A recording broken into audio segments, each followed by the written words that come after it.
How to log in to Shein account. Hey guys, welcome back to our YouTube channel and let us get started. Now first of all, you have to make sure that you have installed Shein application in your device. Open it once you're done and you will see a page like this. In here, tap onto Me section from your bottom right. You will see sign in/register. Tap onto that option. In order to sign in or log in to your Shein account, you can either continue with your Google, your Facebook, or just enter your phone number or email address manually. So let's go ahead and do that.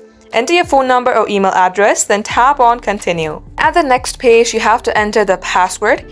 Make sure that you enter your password correctly. Once you do all that, you have to tap on sign in.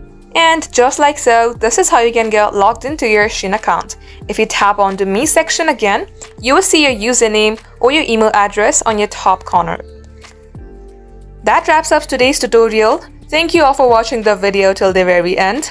If you would like to see more videos on this topic, then do comment down below and we will catch you up in our next upload.